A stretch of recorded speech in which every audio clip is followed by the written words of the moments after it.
We're gonna start the Public Safety Commission meeting. I can't see the Zoom participants on the screen. When somebody speaks, you'll be able to see them. If somebody's online Zoom, could you just say hello so we can see if the screen's working technically? Is there anyone out there? There's not two names up there before. Recording in progress. Yeah. Ricky B.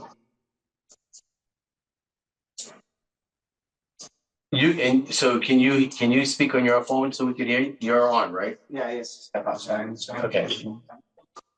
We're just checking things technically for folks that are. Testing Okay. 1, 2. Got you. Okay. We can hear you. All right, now. All right.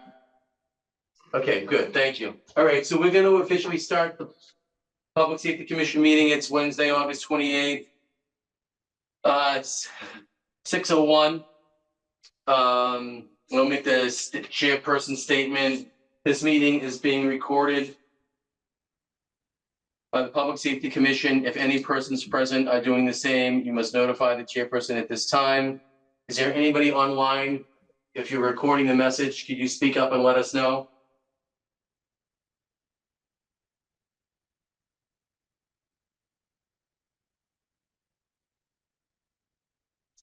Okay, thank you. All right, I'll call the meeting to order and I'll do a roll call for attendance. Ed Jarvis. Here. Maria Burge. Here. And Dave Moscaritolo, I am here. There's two commissioners out, but we have a quorum, so we can have the meeting. I'm gonna move right in to see if anybody from the public wants to speak for public comments. Actually, before that, I'll let everybody know the meetings from last month are almost done. I don't have them to approve. I will have them next month. So we'll go right into public comments. There's nobody present in the room. Is there anybody online that would like to speak? Can folks hear me online? Could somebody say hello?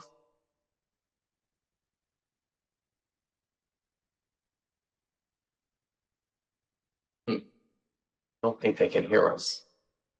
I can hear you. Oh, is that Michael? It is. Oh, great. Is there anybody that online that would like to speak? You can just unmute yourself if you'd like to.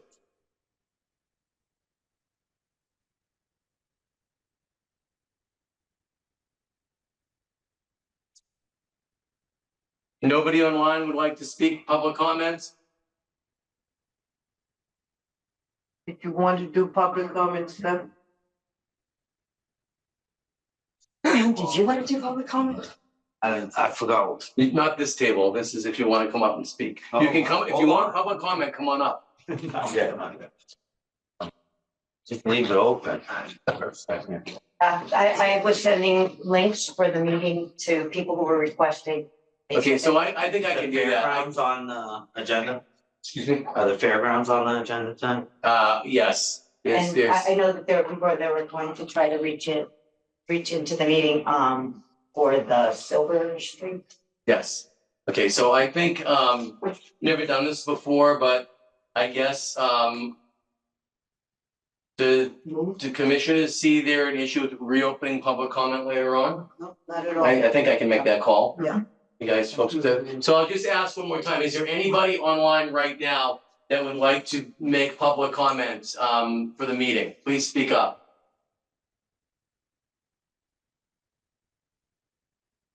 I'm Joe Shattuck. I live on 280 Silver Street. Welcome, Joe. Thank you for joining us. Sure. Go ahead, you have the floor. I give you, if we give each person a few minutes to speak. I don't really time it, but go for it, Joe. Okay, so in lieu of what happened this past week, another major accident. I live on the corner of Vernon and Silver, right directly across from Country Club Road. Since I've lived here, I've been here for 16, 17 years, I've seen numerous major accidents. One as recent as last year, where somebody actually ran the stop sign and ended up in my backyard. So this is a concern for me. If I'm mowing the lawn and I'm not paying attention, I'm pretty vulnerable. And people do speed by. They don't see the stop sign. And over the course of me living here, property damage sustained, either through insurance company compensation or even myself repairing lawns and everything else. I'm really over at, exceeding the $15,000 mark at this point. So one, it's a safety concern. And two, it's kind of a hazardous situation for me as well.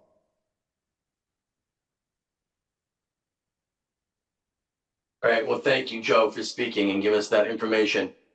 I would like everybody to know that Joe did contact me before the meeting, and he has made a record of photos of cars in his yard, accidents, his yard all ripped up. So he's been documenting this. So Joe, I appreciate that. You're welcome. If I can be any more help, please let me know. Yes, absolutely. Thank you again. Is there anybody else online in Zoom that would like to speak?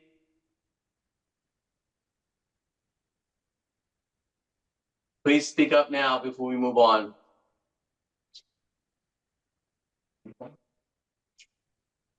I will come back later on and ask because I know some people might be joining late. We had a few technical things going on. So we'll continue. Is anybody in the room would like to step up and speak public comment? Okay, great. All right, so we'll move on. Is anyone on from emergency services? Rick? It's emergency. They were running late. Okay, all right, so we'll skip over them for now. We'll move right on to the fire department updates. If Chief would like to join us. Sure.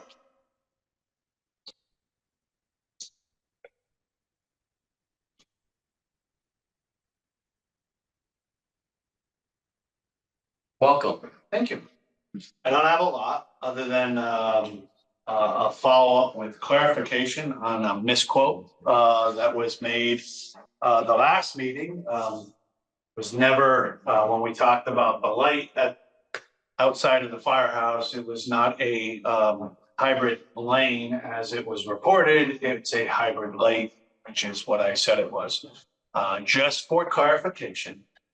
What we are looking at installing is at the top of the hill, a light that when the fire trucks pull out the driveway, blink yellow with a sign that says fire trucks entering. Do not have issues with getting out onto Main Street. This is just an added safety feature.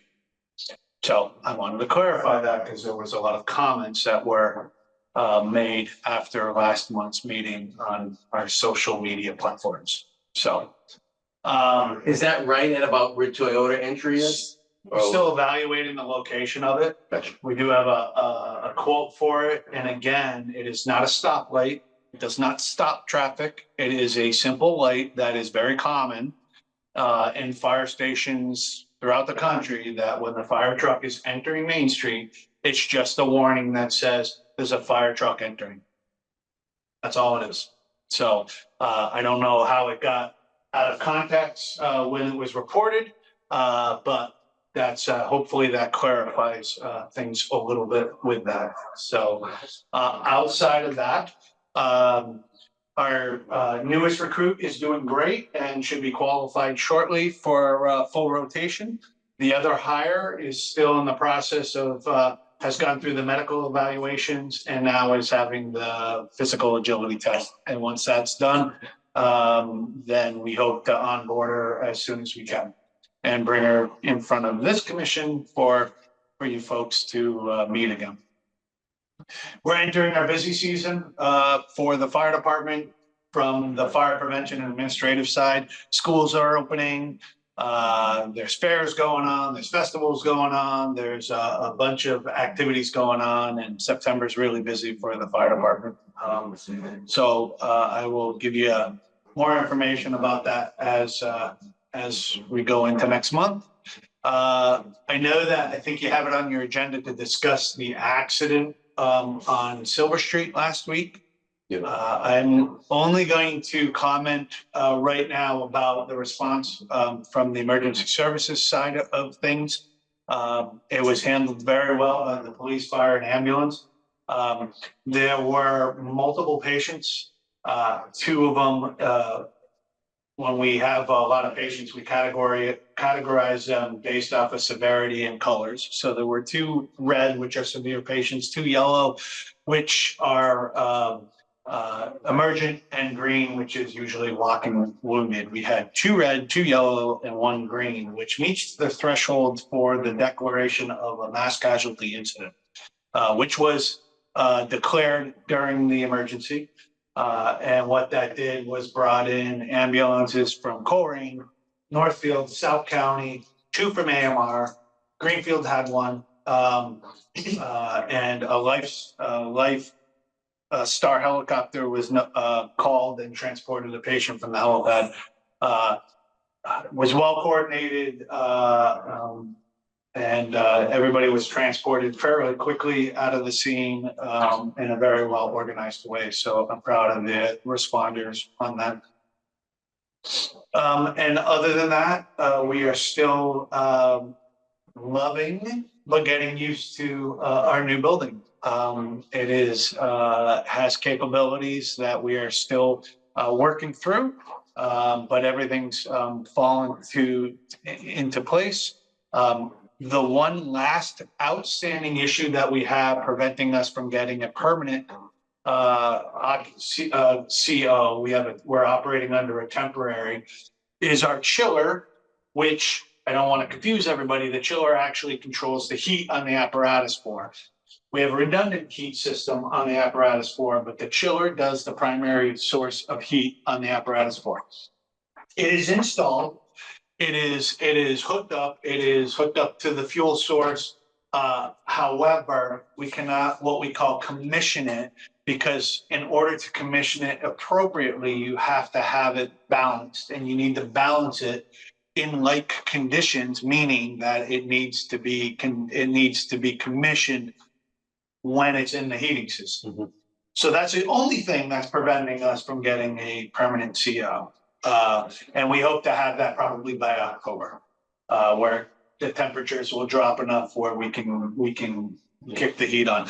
You don't want to kick this particular heat system on during the summer because of humidity. You're not going to get the right balancing, and so it doesn't make any sense. So that's the only reason why we don't have a permanent CO. But other than that, everybody's doing well. We're getting accustomed to it. It's a beautiful firehouse, very has high functionality, and we're happy to be here. So, and I'll take any other questions. Commissioners? I have a question. Yes, sir. When is the last time that we went into this mass casualty designation? Do you know? Yeah, the last declared one was probably 1.5 to 2 years ago with an accident up on the trail that had, I think, 6 patients. Okay. Not positive the amount. But so we have guidelines that are spelled out in our protocols. And it's based off of what the local emergency room can handle and available resources within the city at the time. It's just a declaration that that obviously if it was much larger would be played out even more, but it basically gives the hospital a heads up that, hey, we've got multiple patients coming your way, be aware of it. It lets the regional system know that there could be a shuffling of patients around. If it got bigger, medical control out of Springfield would start figuring out with unseen where people would go to different hospitals. And because what we don't want to do is we don't want to take the emergency from the scene and transport it to the local hospital. So it has to be coordinated. So in the particular case of it's very, very basic level MCI that was declared, there was coordination of, 2 patients were going to Bay State, 2 patients were going to Franklin, and 1 patient ended up being a refusal. Thank you.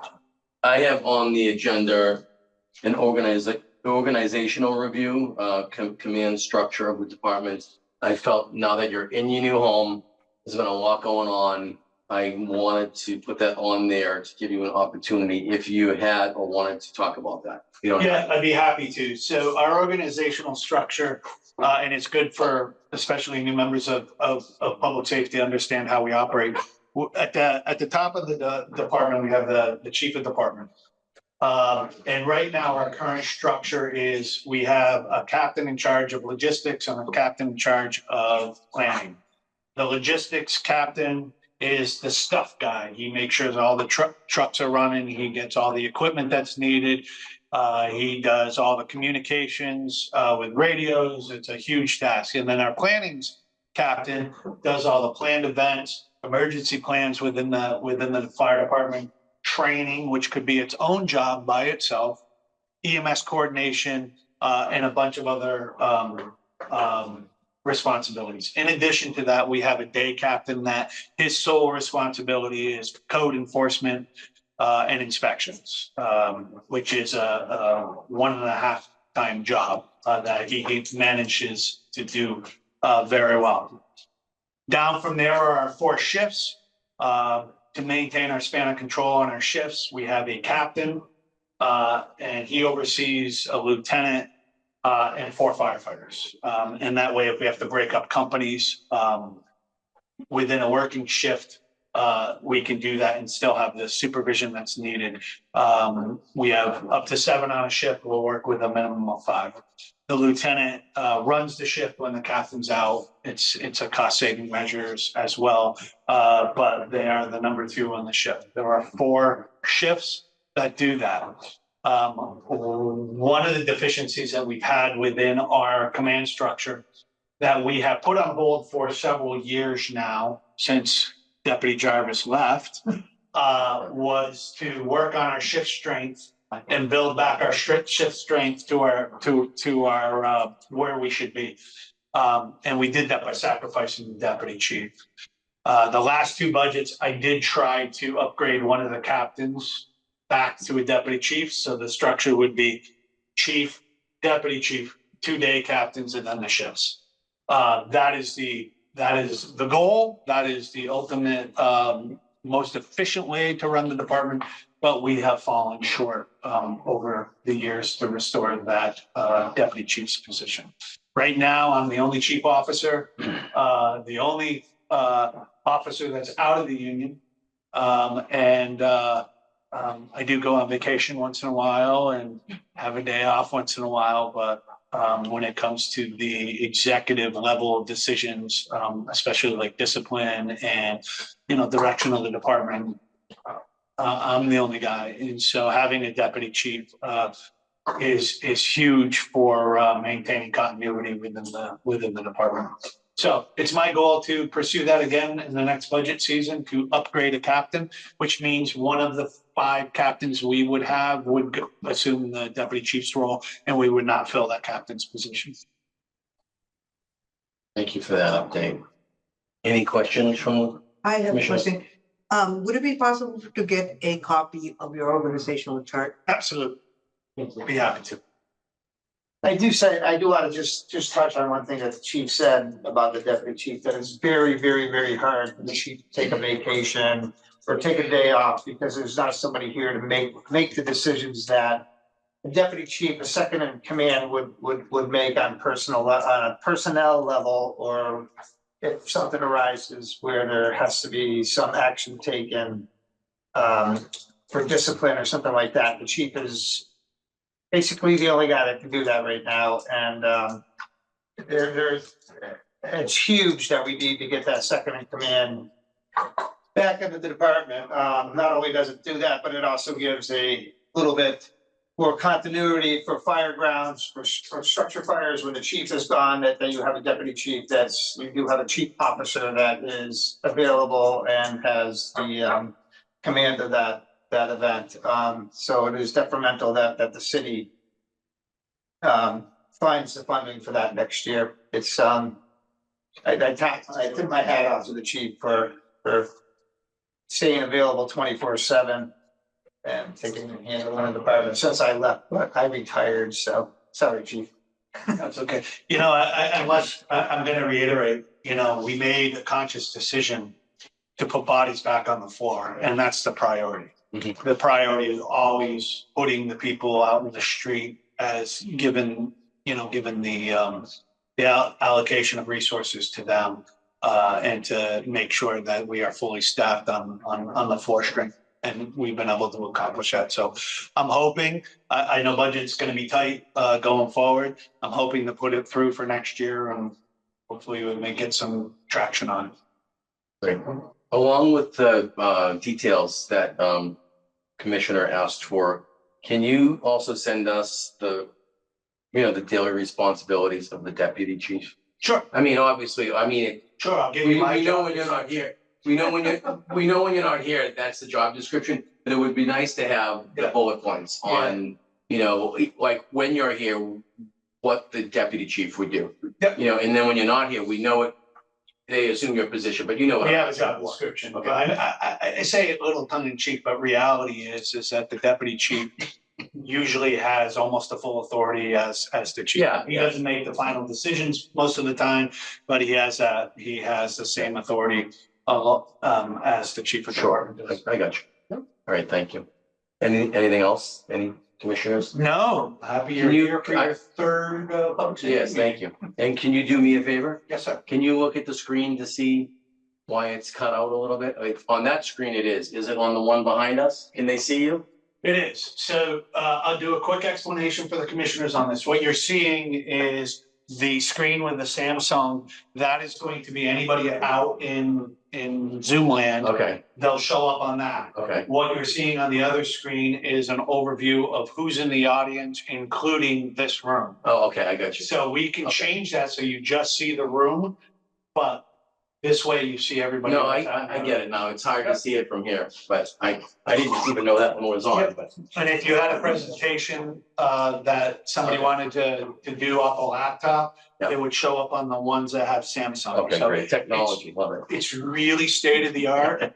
I'm not the guy that knows how to operate it completely yet, but that's how it goes. And is the thing true that even unmuting is everybody in the room, correct? Like you had mentioned, it's not just, Yeah. we're not just unmuted, but everybody in the room is unmuted. So built in the ceiling, part of this room for your meetings are microphones located throughout the room. I got you. We have them all muted except for the one that's over here, so it's only I picking got up you. here. Okay, good. But yes, we could turn on every single microphone in the room, and if somebody in the back room was having a sidebar conversation, that camera over there would tilt to whoever's side. We have that function shut off right now, so. I just wanted to make sure, because Chris is back there, I wanted to make sure. Yeah. He's murmuring. So and again, if there's anything that we can do to make your meetings better, let us know. Thank you. Okay, thank you. So I'm gonna, Because it comes out. before we continue, because we had some technical things going on, I'm gonna do public comment one last time before I move on to AMR and dispatch in the police department. So I'm asking folks, is there anybody online that joined a little bit late that would like to speak for public comments? Because after this, I'm closing it.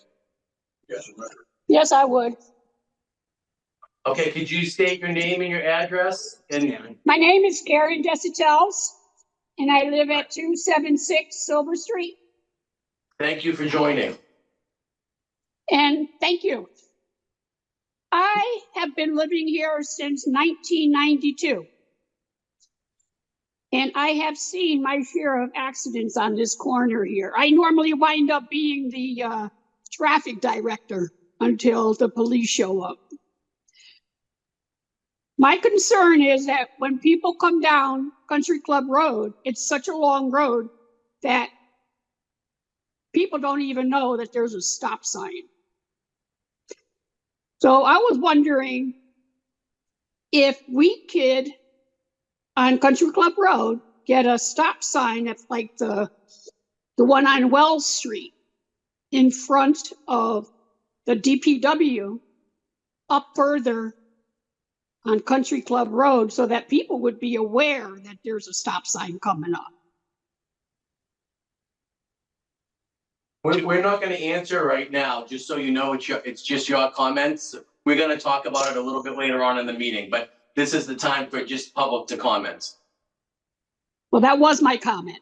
Okay, great. Do you have anything else you want to say? Well, we thank you for joining the meeting and we appreciate your input. Thank you, bye. Thank you. Is there anyone else online that would like to speak?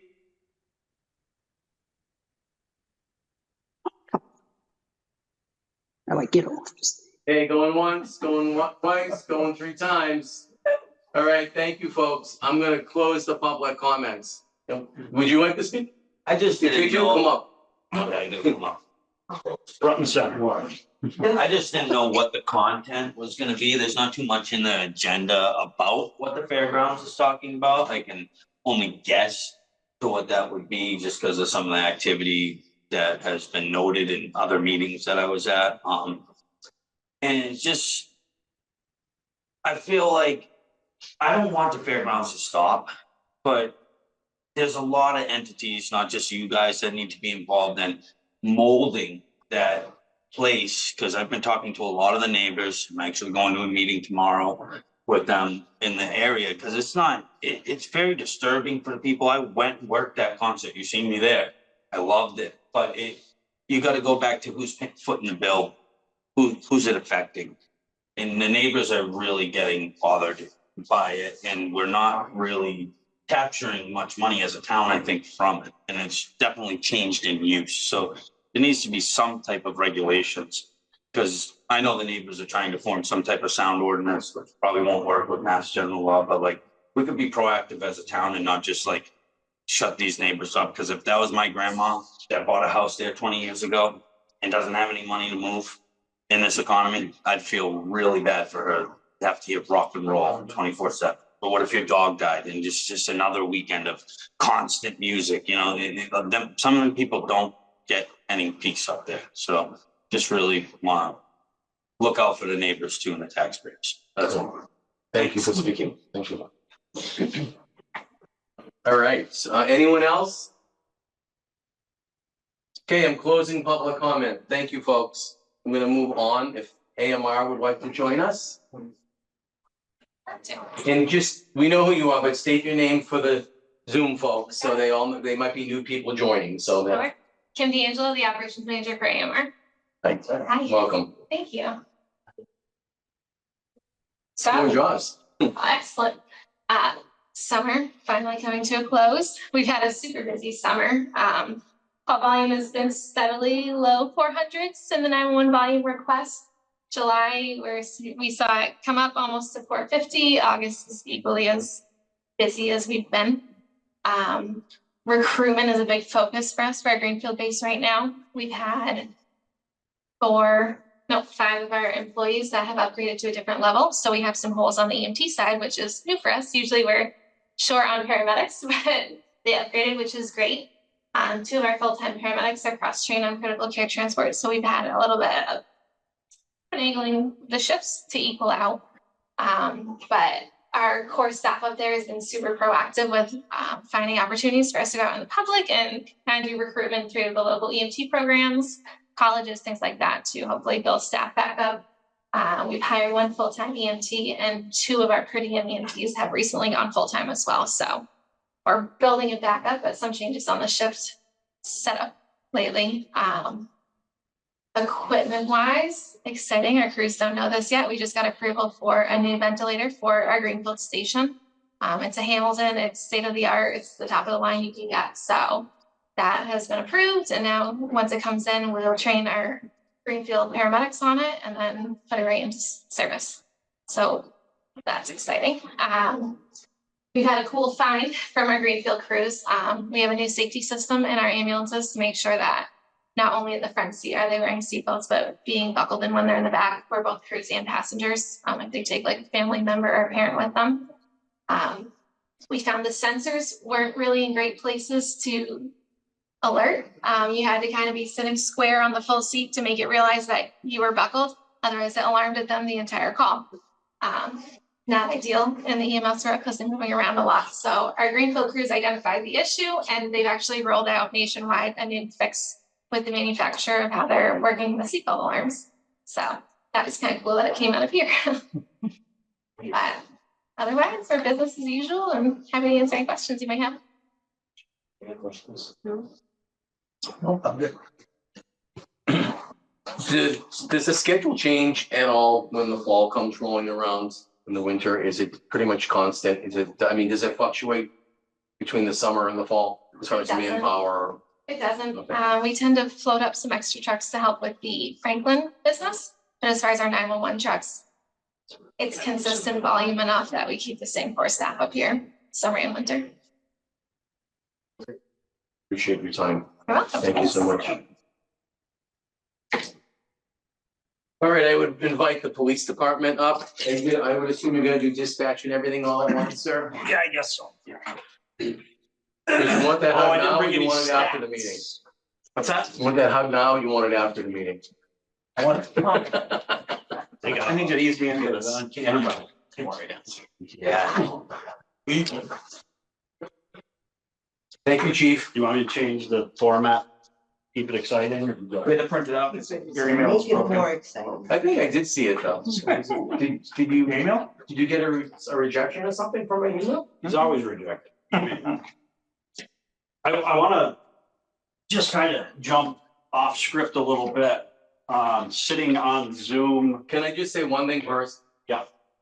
I did specifically leave the fairgrounds in the Silver Street to the end. Mhm. So, because as the chair, I would like to make a comment at the start of each of these, Perfect. and maybe the other commissioners too, but before we get into it, I want to make some comments on those two items. So the floor is yours, sir. So actually back to protocol, newly minted chief Todd Dodge. Thank you. I do want to jump off though. We have, as you see up on Zoom, Ricky D. That would be our 35th officer. We're currently in the process of onboarding Ricky. I'm not even gonna try his last name. There he is. He can introduce himself and give you the background. The long and short of it is right now he's an NYPD officer.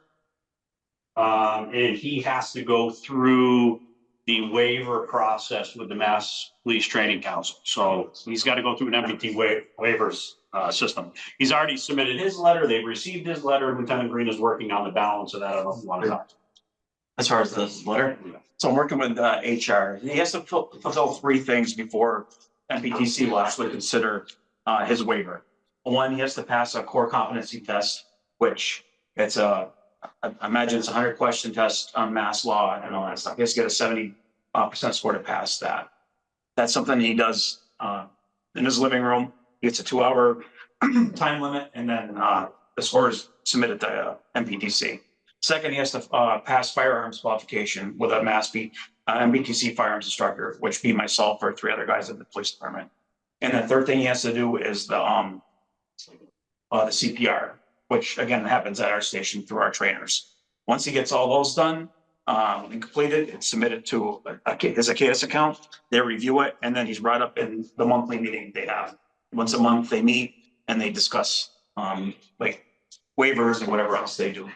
So we're working right now with HR to figure out how we can get him back to get the firearms and CPR, because as far as the test goes, he has the test. He can take it sitting in his shorts in his living room. So that's the easy part. Okay. And we'll know more hopefully within the next couple of weeks where we stand and which month we'll get him on their docket for review. So the interview was last week, correct? It was. And Commissioner, you were present? I was present and I was very impressed. Very good choice. Very impressed with this young man. Hi again. Hey, how you doing? Good evening. Can you pronounce your last name for us? Yes, it's De Grugier. It's French. De Grugier. I might ask you to spell that It's not later on. I'll put it for the meeting minutes, but nice to meet you. Hey, To meet you. good, thank you. Go ahead and introduce yourself, Ricky, if you would, please. Yes, my name is Officer De Grugier. Currently, I have, in October, I'll have 3 years in NYPD. I have 32 arrests within the NYPD. 12 of them are felony arrests. Greenfield gave me the opportunity to come up for an interview about a week ago. I was very appreciative of that. It's a very nice town, and I'm just looking to come to Greenfield and add value. Just add value. If you have any questions, I'm free to answer them. Do you know the area here? Do you have any connections or anything like that? Yes. So my fiance that I met in the police academy in the NYPD, she's originally from Agawam. Her family lives in Agawam right now. I visit Massachusetts almost every month, whenever I can. And we go all around Mass. And that's the reason why I fell in love with Mass. My goal in joining the NYPD originally was to use it as a stepping stone to go to another department where I feel like I could be in a good community and build a family, get a house, have a nice family, be in a good community, and then add value to that community and use my experience as a police officer in the NYPD and bring it over there. Great, thank you for that. Yes, sir. Commissioners? No, I'm good. Well, nice to meet you. We appreciate it. Thanks, Ricky. Go study. I will. Good night. Can you spell your last name for us? Yes. It's DIGRU. I can spell it, I can't say it. Sorry, I didn't hear you. Chris interrupted. He does that a lot. I'm sorry. What Go was the ahead. question? You spell your last name for us. Yes, of course. It's DIGRUGILLILS.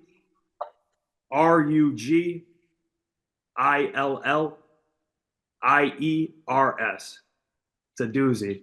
That's worse than my last name. I get it all the time. I don't see why you can't spell it. We weren't gonna try that. Well, Ricky D to us. thank you for your time. Appreciate it. Thank you. I appreciate it. Anything else you want? Anything you want to add, Chris? No, he had a strong interview. We're gonna do our best to get him over here as soon as possible. Are you looking for us to make the recommendation now, or is it? We'll wait the for the offer? waiver. We'll wait for the waiver. Okay. Mhm. All right. I don't see, just so you guys are aware, we've been through this a few times. In fact, Matt Llewellyn, who's our CRO with Frank, he went through it from Brattleboro. Officer Adam Belleville, these are the newest. Belleville had to go through the process for New Hampshire. And it was all smooth. The key is that Ricky has completed 2 years of patrol. They won't even talk to a potential transitioning employee if they don't have 2 years of patrol. So he's crossed that threshold a while back. And clearly, as you can tell, he'll have no problem passing the sort of just a fundamental exam. After which, I believe there's a follow-up. You can correct me if I'm wrong, Ricky, but I think there's a follow-up exam once hired. Within a certain period of time, he's got to pass sort of the Mass General Law, Con Law stuff for Massachusetts at some point. You already say that? I thought that was the more comments about. No, I think there's another test that he has to make sure he passes. And again, you see who we got, and they passed it, so I'm not that worried about it. First day, it's official chief. Right. Yeah, thanks, Rick. Appreciate it. Take care. Thank you. Have a good evening. So we'll talk about dispatch first. Cindy's in Indiana Yes. right now, because again, we integrate police and dispatch into our CIT program. They dispatch us everywhere, so they're very much involved. So she volunteered to go to the national conference. Yeah, crisis, yeah, CIT National Conference. Yeah, the critical incident team conference. So her as well as other officers are there in attendance at that conference. So they generally bring back some really good information. It's an opportunity for agencies across the nation to really compare notes and make sure we're doing all things similar and the best practices. So all of that is paid for by the grant as well. So it's not something that we need to fund. So we try to make every effort to be there. As far as dispatch, the two, I believe, are still in training, one of whom is our next full-time dispatcher. Once done, that'll afford us the opportunity to finally get Cindy off of a desk every day and she can start doing her administrative stuff. Spoke with Diana in HR and they're working on nuts and bolts of that contract stuff. Hopefully that happens sooner rather than later, but it is a comprehensive training. It takes a while. There's a lot of buttons to push and things to know, so. I'm getting nothing but good reports, so we should be in good shape. The dispatch center, we kind of had to pull back on that. I'm not sure how much you guys are up to speed on that, but we put it out to bid for a second time. We had 2 bids that were more than double the project cost. Just simply couldn't go with them. So I'm working with the mayor right now to try to figure out a way to do it ourselves. We have a lot of staff who are very knowledgeable, and it's taking down a wall. That's all it is. Problem is, and I talked, we have Mark Snow involved, we have Joe Pugs from Central Maintenance, we have Phil Wartell now back in procurement. And a bunch of our staff are working to figure this out. Lieutenant Green and I last night, because we can without a permit, we took down all the old sort of desktops where the computers were on. We disassembled all them and we took out all the cabinetry, broke it down, threw it in the dumpster that we're renting right now. So we got started, we're kind of on hold until we get a permit. So we have a local contractor who is maybe inclined to do the permit side and oversee the project. That's where procurement comes in. We just got to be very careful that we're following procurement. So. So when you mean us, do you mean the town of the city of Greenfield, or you mean the police department? No, we're gonna have to do it with everybody on overtime. We're gonna be paid, covered by their respective organization. We're hoping we can get dispatchers to help, firefighters to help, police to help, central maintenance to help. But we're gonna do it ourselves. And with that, it's gonna save an enormous amount of money. I've asked and have tentatively been approved. In the event we save enough, the mayor would be inclined to maybe reallocate some of them funds to 2 more cars, because we're about 8 behind at this point. It's been almost 5 years since we got a new patrol car. So I'm desperately trying to get our patrol car fleet back up to speed. So tentatively, she agreed. A lot of that's going to depend on how much money we actually do save from the original $240,000 project. So sticking with the project, the commissioners have any comments or questions? So have you asked if this is like out of the norm, or is this a trend, like a not being able to find a contractor to bid on a job? I think timing comes into play as well. A lot of companies are booked up. Most of the local companies that we call, they have more bids they're putting in than they can handle already. And again, it's not a big project. It's not a big part. It's not big. So I don't foresee this will be the last time we run into this situation with the city. yeah, and again, so one of the remedies we're trying to work on, I suggested to the central maintenance directors, we really should get someone on staff that has a general contractor's license. If we had someone with a general contractor's license, we wouldn't need the outside contractor to help us. So Joe's gonna work on potentially doing something like that. So these small time projects, we could very easily do ourselves. You just need the proper licenses. We have plumbers, we have electricians, we just don't have a contractor. So.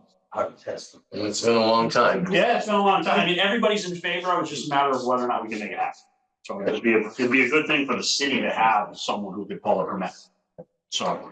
Thank you for that update. Yeah, So it wasn't as good as Cindy's, but it was acceptable. She has a heck of a lot more data, none of which I brought with me today. I just know they're, I hear them talking all the time, so I know they're doing something. Thank you. So we'll go to the data here with respect to July's numbers. As you can see, we talked last time that vacation may have played a role on some of the down drops of calls, but they're back up. Calls handled, calls for service in just July's 4,480, which was up 146 calls from the month prior. 1,781 hours, man hours were tied up on calls at 106 hours. And we were up 19 calls in the downtown business district.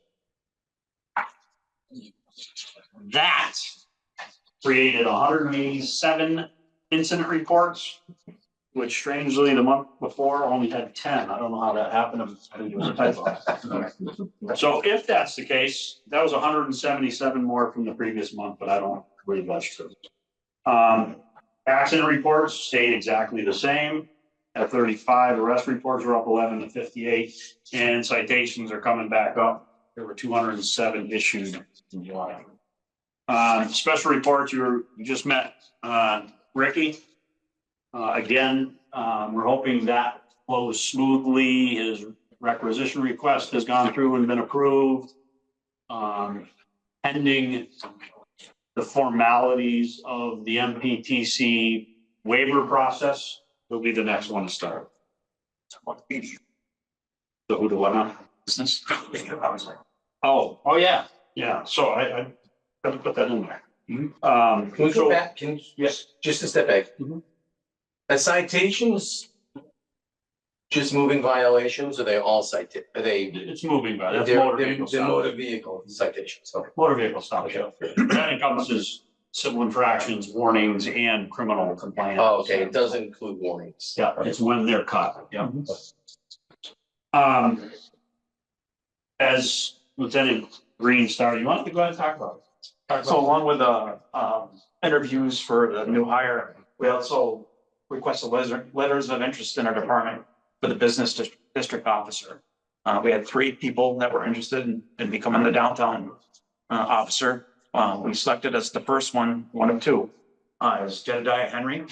He's currently at that CIT conference in Indianapolis right now. So as soon as we can get him on board, he's going to be the man downtown to him, to work with the businesses and everything that comes with the downtown responsibilities. So, if we get to as soon as we have 2 in training right now, so once they're done, I'm sure Jed will be on board before that. We get to the second one once Ricky D is all trained up and on his own. Then we get to that person too, and then we have a plan where they work together as far as hours and shifts and all that kind of stuff. So we get the most bang for our buck downtown for coverage. So really, the shift is just gonna be the daytime shift for now? Is that, No. is it gonna be, So it's gonna rotate, or? Officer Henry, he wants to start out with 11A to 7B shift for them primarily, which is perfect for as far as business goes. Yeah. And then once the second person comes online, and then we're gonna work with them, and they're gonna figure out, where we need, because weekends are a thing too, we have the farmers market on the weekends that I'm sure they'd appreciate some presents and stuff like that. And most events usually happen on weekends, so it'll all be worked out and covered. But it will start 11 to 7 for now. Yes. And the reason for not to go unnoticed, the reason why Jed was selected, number one, because he showed interest, but secondly, he's a highly productive police officer. So if you talk in terms of just stats, he's always at the top. He's out there, he's dating stuff up, he's trying to solve problems. I think he's gonna be an asset to downtown. Have you met him yet? I walked with him and Okay. and his communication skills are perfect. What? Jed too. Don't forget, I can't barely hear it, but I can always play it back members later. No, I was very happy that he chose to, because he's very respectful, Yes. very astute, and the crowd likes him. So I feel very, So the other ones interviewed were Josh Barber. You don't see him much. He's a night shift guy. He's relatively new. Another good interview, another person who would do very well. And I'm not sure, by virtue of the fact that they're off and running, they're full-time officers. Zoe Smith, who you met recently, one of our newest hires, is also interested. So whether or not that gets to an interview, we're not sure yet. Obviously, seniority plays into this stuff, in fairness. So Zoe's still very much in the field training program, not even out yet. So, but again, timeline wise, we're hoping to get Jed down there somewhere around with our next shift bid, which is about October 1st. And so that position was put on this upcoming shift bid as something to bid on, which Jen will get it. And then we're hoping, if things go right, Ricky should be done somewhere around the first of the year, at which point we'll have both of our downtown offices. So I'm hoping by then we'll have actually a substation to put them in. That'd be great. So what is going on with the substation? So on to the substation. We're glad to have Phil Wartell back helping the city with procurement. Phil took the bull by the horns and immediately organized this to the extent that he's putting it out to bid. So it's gonna go out to a contractor. He's got all the paperwork. We've got all the stuff we're doing. And so that's rocking and rolling. So it's I think it was maybe by the end of September, the bid closed. I want to say like September 30th is bid closing. So after that, it can get the actual renovations can be done. But the original quote we received from a local contractor was really sort of soup to nuts so that we don't have to worry about it anymore. We were hoping to do it ourselves as well, but round pegs, round holes, we're trying to do that as much as possible. We want contractors to do contractor work, but we, again, couldn't get any help with that either. So hopefully a local contractor will bid. Hopefully a local contractor will take it on. The only thing remaining that we would have to do, I believe, is paint and sealing tile, maybe, which we have plans for. Right, yep. We'll cross our fingers. Yeah. I had alluded to it earlier, but I had made a note in budget report. We're hoping if everything goes horribly right with the dispatch renovation, that we'll have extra money in capital that can be reallocated to hopefully upwards of 2 more cruisers. So 2 are currently being built. That was from a reallocation earlier in the year by city council. And if we can get these additional 2, I'm hoping to then put 2 more in FY26 budget. So we won't be completely caught up, but we'll be in a heck of a lot better shape than we are right now in terms of cars. So as you know, and as you've seen, there's a lot of talk over whether or not we're going to electric fleet. There's a lot of infrastructure that comes into play there. It's going to be up to the city to try to figure that out. I don't know that our station currently has enough power reserve to even power all these chargers. Carol Collins and I talk regularly. She's great. We have great conversations.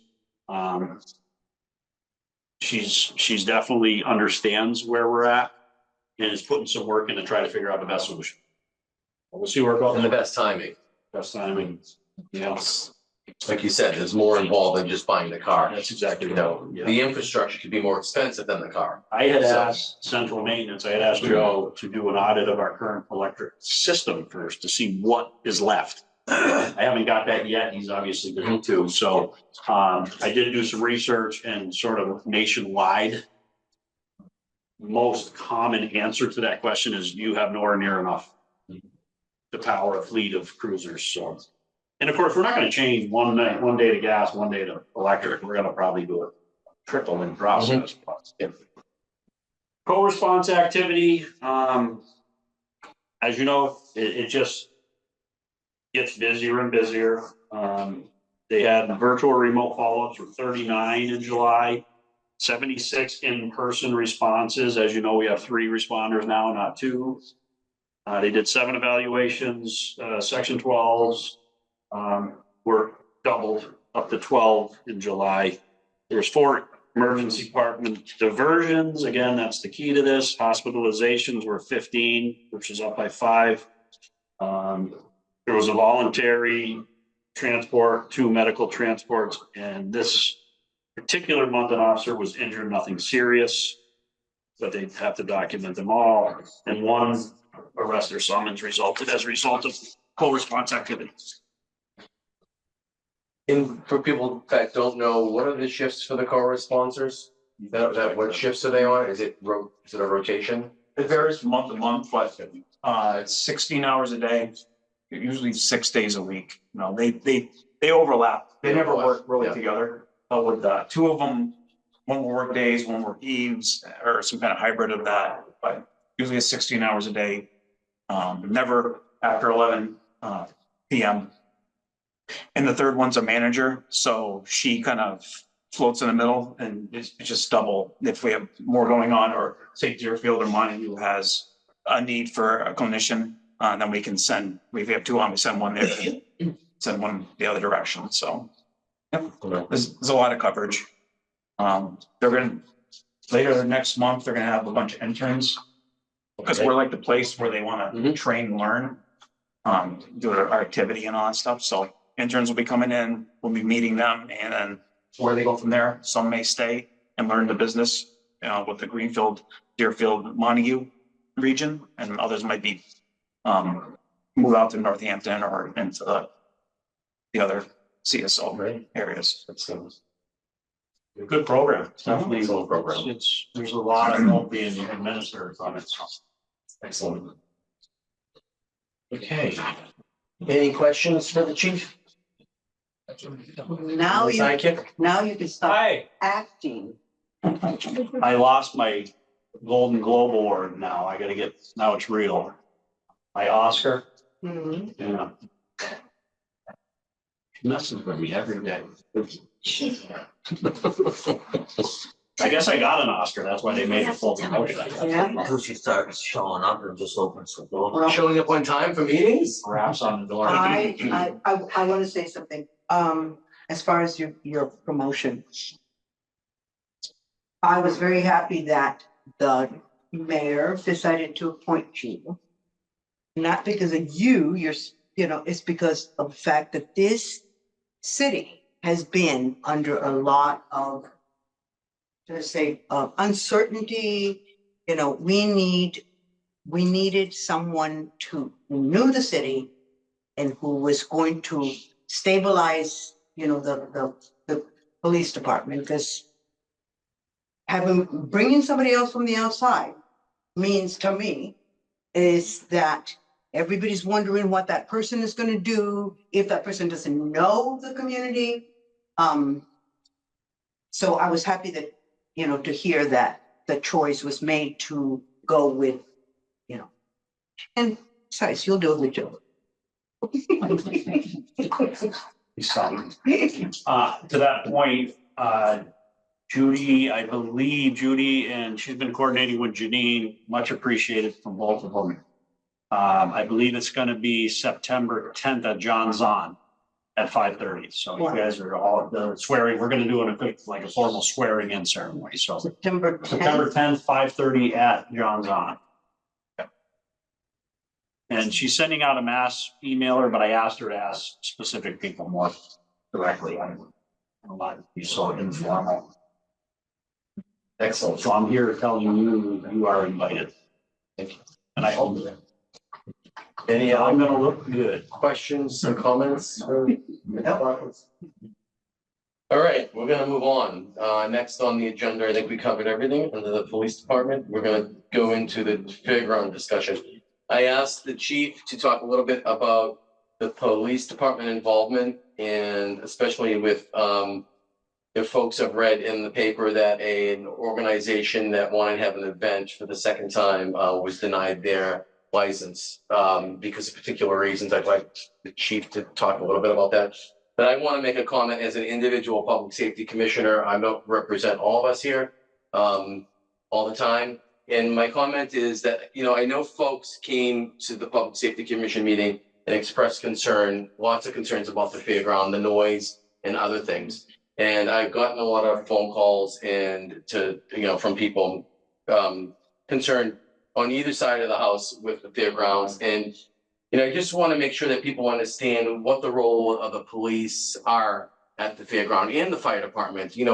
Their role isn't to police the event in a way of like, what does the contract say? And what should be going on contractually between the fairground and the folks at the event.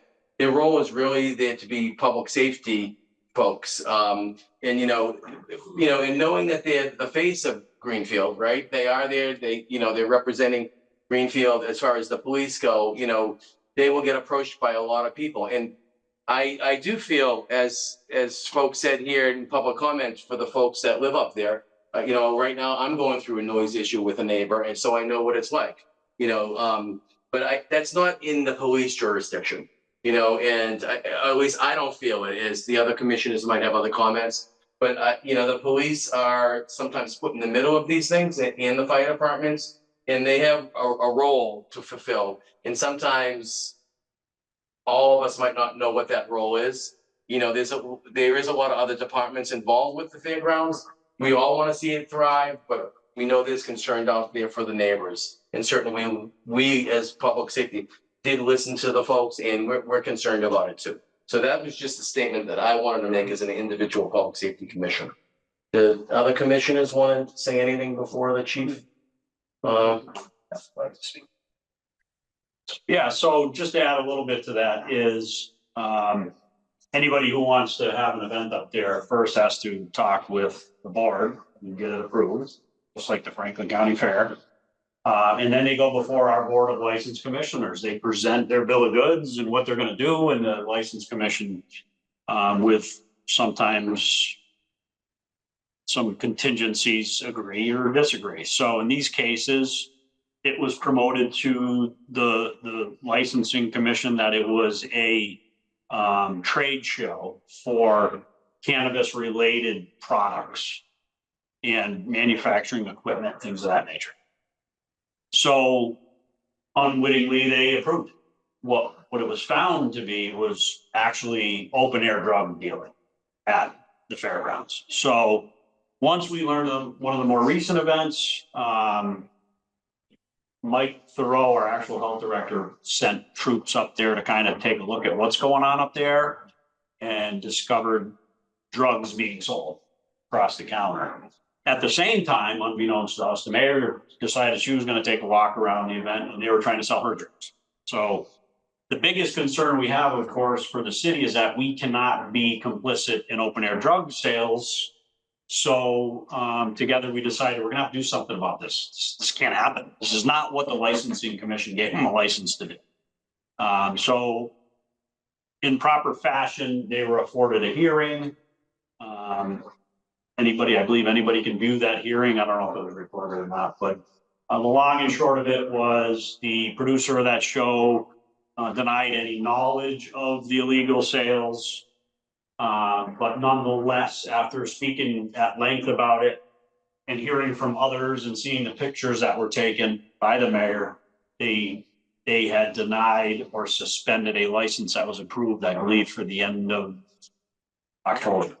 They were going to back out of an event they had scheduled in September as well, so that they could prepare and make the changes that they knew they were going to have to make. So they were voluntarily backing out of September's event, but they were very much hoping to keep their license for October, but it was suspended. And they were given the option to come back and apply for a follow-up license to it. So there was no doubt by the time we were done that drugs were being sold at the event. One thing in particular that caught my attention was the actual producer said that in the beginning, probably the first event or two, there was only a handful of people, maybe upwards of a couple hundred.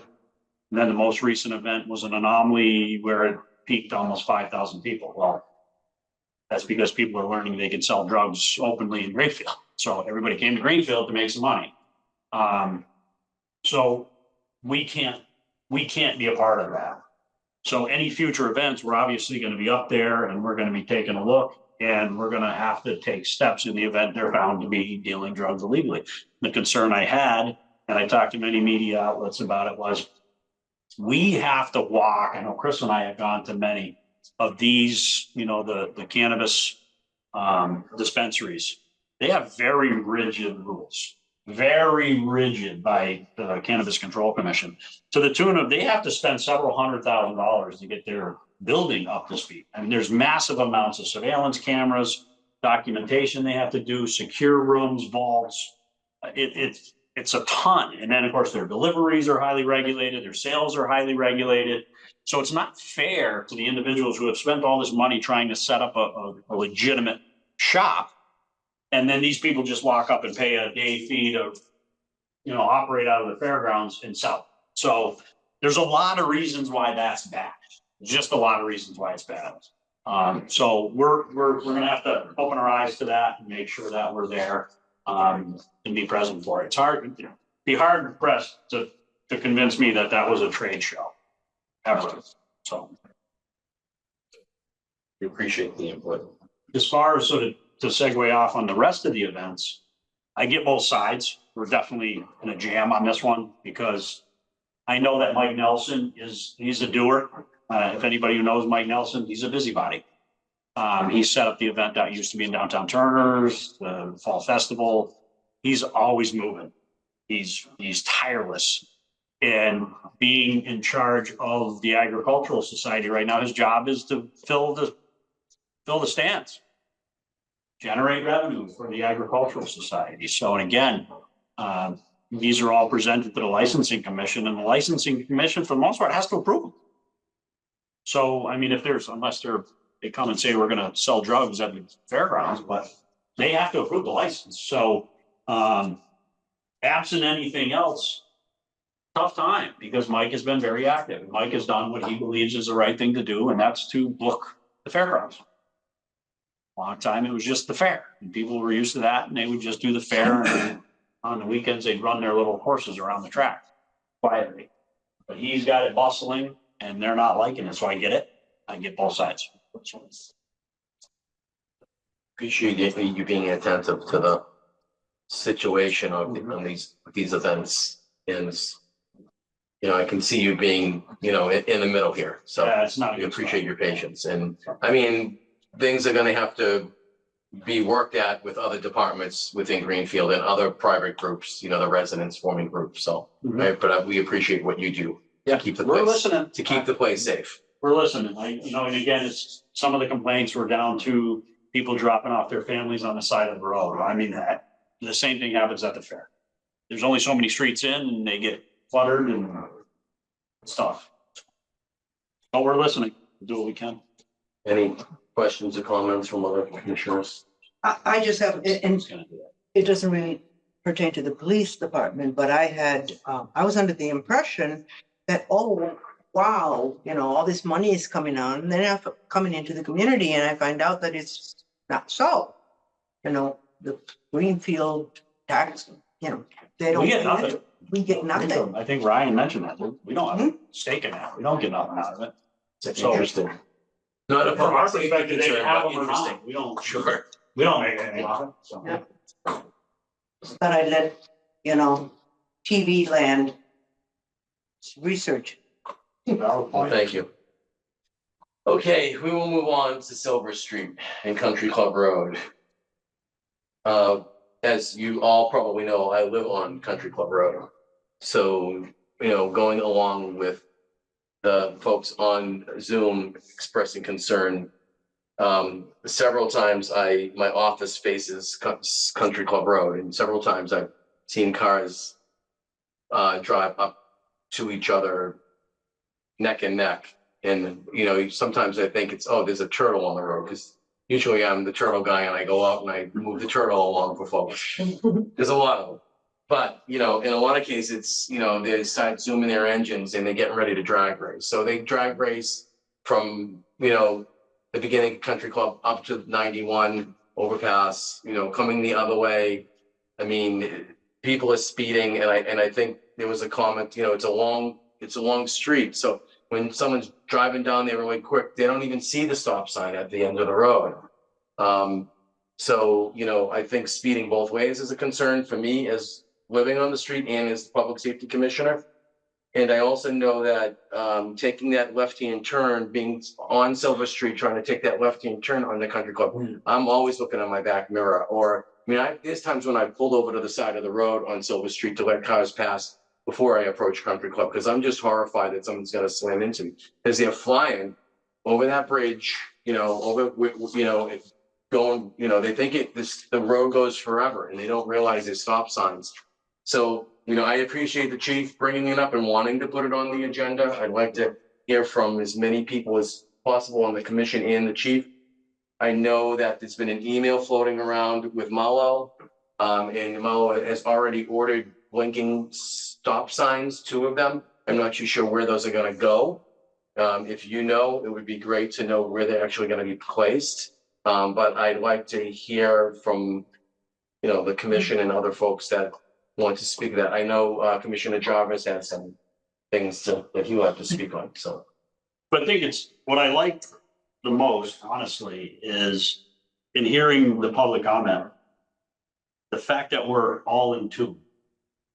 I chuckled in the back because the suggestions that were made are already underway, which is great, right? So I heard about this accident. I've been here a long time, and generally speaking, if there's an accident at Country Club in Silver, it's all hands on deck. Just not unlike this, they're bad. So just hearing it, I had initiated an email while at home to the mayor and Marlo, and I asked, I said, can we get one of those flashing stop signs at the, for now, that we can discuss anything further? Can we put one there because it works well on Wells Street? You just had a lot of accidents on Wells and Allen because they didn't know to stop. But that flashing light, you see it. So without hesitation, you got right on it. So they're ordered, 2 are ordered. There are 2 to 4 week lead time. So like I said, the good part about that is it was everybody working together to get to this end goal. So that's step 1. And then obviously additional conversation beyond step 1. I'm assuming he's gonna put one of them for southbound Country Club. So at Country Club in Silver. I don't know, or even know if it makes sense if he's putting one on the other side of the intersection. We don't really have a problem with people coming out as a Pine Street. I don't think that's the issue. That's why I was asking if you knew where the. You may be ordering another one for another intersection, but the one I asked for was simply at Country Club. When they're zooming down Country Club to Silver, there's a bright flashing light that tells you stop, because there's a lot of people that go there that are not from the area. They're not natives of Greenfield. They're going to the Country Club. They're going to supper, lunch, they're playing golf. And for them, more so, have a flashing light. In fact, I think the person who ran the light was not a Greenfield resident on this one. So I'm not saying that's always the case, but something much more visual will help that, for sure. Did you notice any changes on your street today? I actually did. I was gonna comment. What did you see?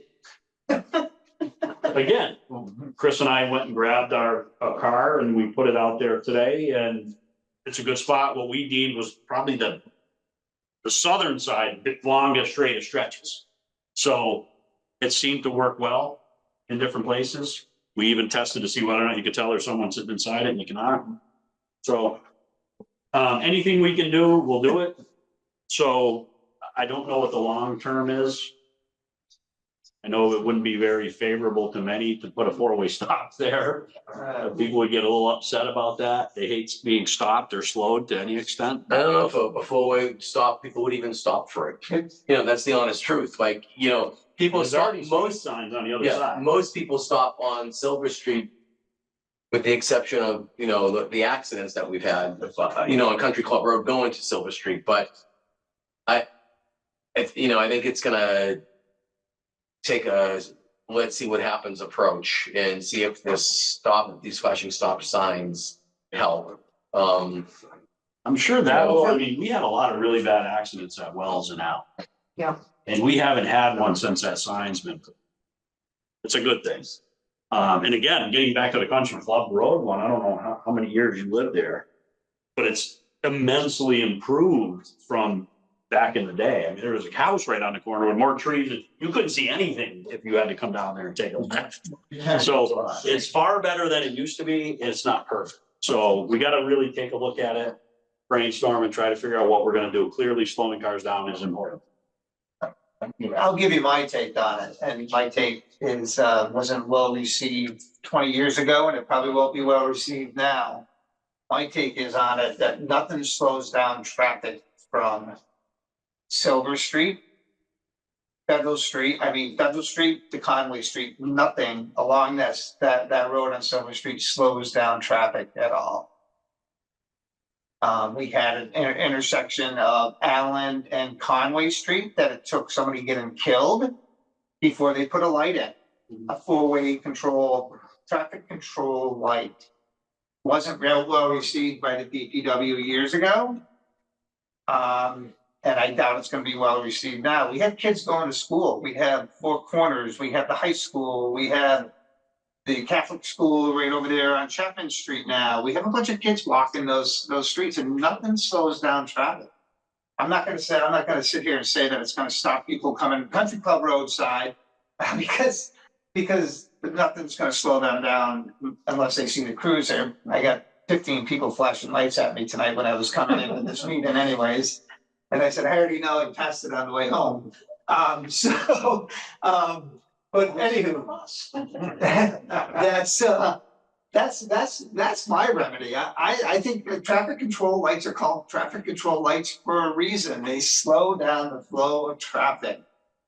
And in doing so. The intent is to save lives. Exactly, and I don't know, but I come up to that intersection, I've lived there for over 30 years now, and you try to take a left out of there. I tell you what, I take a right-hand turn 99% of the time, and I go down Chapman Street, and I just cut along one of the side streets, because it's impossible. It's impossible, and when I'm Which is sitting why you get there. all the complaints if you put away. Exactly, and then if I'm trying to turn left on my way home, I'm pulling a Dave, I'm looking in my rearview mirror to see who's gonna come from the Chapman Street side, and it's gonna be rear-ended me because they're not paying attention coming from that direction, so it's a very dangerous intersection, and I don't wanna see us wait till somebody gets killed. Like other intersections of Greenfield that we've waited to, and I really don't wanna be the grim reaper carrying the sickle saying, but that's what it's gonna take unless the town acts and does something. And as you know, because we've addressed this with a few other intersections in town. It's a tough one because it's money. And to put a four-way up, to put any sort of light system up, you're in the couple to a few $100,000 range. It's amazing how expensive it is to put a light up. And then you gotta have DOT input. And we were addressing one down on Deerfield Street a few weeks ago, and they won't do it at all. Because they go exclusively off their data. And I think the data would probably work at that. It's a high volume road. But again, it's something that the city would have to put a significant investment into. Again, I will say, what's the cost of a light? And I don't wanna be that guy, but I'm 100% with you. I know you are, and you're just, we're just playing both sides of the coin, but the one side of the coin is what is the value of a life? I'd be inclined to research a four-way stop, and see how that does. Put 4 flashing stop lights there. Yeah, do something. You're gonna slow them down, you're gonna give them a break in the middle. They have to come to a stop and then start again, you're not gonna go 80 all the way through. Yeah. I mean, I think the flashing stop is a good start coming down Country Club, but it doesn't solve the solution on Silver Street itself. I mean, I'll distribute the pictures that Joe sent. And I mean, his yard's been ripped up. I mean, he's got not only pictures, but video, cars. The problem is you stop to try to take the left and people think it's 2 lanes and they're passing you, they're going over the curb and they're landing in his yard, I mean, he tells me that he cuts his lawn in one direction and then goes out to the sidewalk because he's not gonna not face the cars coming because he's afraid. So I agree with Commissioner, I agree with you. I agree with, lights are expensive, but let's start now. And you know what? People are gonna complain. Everybody complains about lights. But, they wouldn't complain if it was their mother or father or daughter or sister that was in the accidents, right? So I want to pursue it. Or an accident not yet had. And yeah, I mean. It's a concern, and there will be. There will be, yeah. So, anyway, I do appreciate the quick follow-up from Malo and the DPW, the mayor and you. And I think it's a good start, but I think it has to go further than just the stop.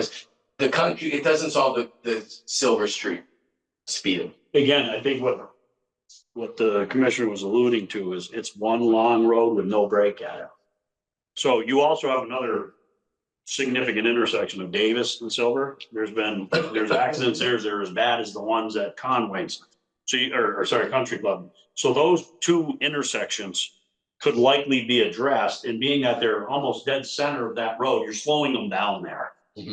So that something with those 2 intersections would probably serve well, particularly when you're talking, it is a school zone there too. So a lot of young people crossing the street to get to school in the morning, but a lot of people going to work in their cars. So my personal opinion is, as long as it saves someone from injury, I wouldn't oppose four-way stops at both of those intersections. You're really gonna slow them down then. Chief? Yeah. If I could, I will give you some background of how the commission got involved with other intersections in town.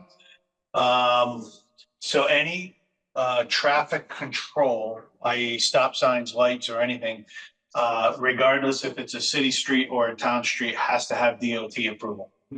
It has to go through that process. In the past, when concerns have been brought to this commission, a letter went to the DPW requesting an analysis from DOT to take a look and find out what traffic control devices could be put in. Barring that, there's really nothing the DPW can do. They can put up, lights that can, or signs that blink that tell you to slow down, but when it actually comes to traffic control, it has to be approved by the state DOT. Does that include stop signs? Yes. So Anything lights that and controls stop, traffic. lights and stop signs. Correct. My understanding, the last time that this was brought up years ago with other intersections, that was my understanding. And this commission in the past has written letters to the DPW expressing concerns from that residents have brought forward and would like to request a traffic control analysis. I had to go through DPW and through DLT to get the light at the railroad, the stop sign at the railroad overpass on Country Club Road. That was, I had to put letters together and get people's signatures, and they had to go to the engineering department. The engineering department took it to DOT, and DOT told them they could put one stop sign there, not one on the other side. So You would think the city would have control over its own streets. When it They comes to don't. traffic DOT. control, they do not. It's the first thing Marvel will say in their response, if it's the DOT. They have to do it, but like I said, I don't know of any past analysis of that street, but it's busy. So, but again, they use other data, like, for example, we were talking about doing something like that on Deerfield Street for the condominium complex at the end. It's hard, most of the people there are on an age and they're not moving quite as quick, and a lot of them are concerned they can't get out on a Deerfield Street because cars are going pretty quick. They already spoke with DOT, in fact, this person was arguably kind of a squeaky wheel with DOT, and they'll just go exclusively off their data. It does not. The data include like pictures and video of flipped cars. No, but it brings into account fatal accident history, number of accidents, and again, how many cars travel in any given time. So you'd probably see first thing, you'd see those little black rubber things across the street for a little while, so they could do their assessment on volume. From there, again, I think the data would show up that we have plenty of, critical accidents at that location. So it's worth a shot. I think it has a fighting chance of getting something like that, both that and Davis Street. And that gives us a fighting shot to slow cars down so people don't get as injured when they run the light there. So I'm gonna make a motion to the commissioners, that we draft a letter and we send it to the publication department asking for analysis. Would anybody want to second that? Second. Yeah, second. I'm seconding that. Any comments from commissioners? Any discussion before we vote? Okay, all in favor? Aye, we will draft a letter to the DPW asking for a analysis from the DOT. Anything else you think you might want to bring up with respect to this? No, I mean, it's concerning. I heard about it and we grit our teeth, having patrolled the streets so much. When I hear an accident there, I'm like, oh, you never know how it's gonna turn out. Then I was here listening in and hearing that's a mass casualty. You never know who it is. It's scary. So if we can prevent it, we're more than happy to participate and try to make it not happen. So. All right, thank you for your time. Thank you. All right, we're gonna move on. Commissioner Illinois is not present, so we're not gonna continue our discussion about post and police complaints. So with that being said, our next meeting is September 25th. here at the, for a new fire station. And I will ask for an adjournment. So, second. We're adjourned. Thank you for everybody that showed up.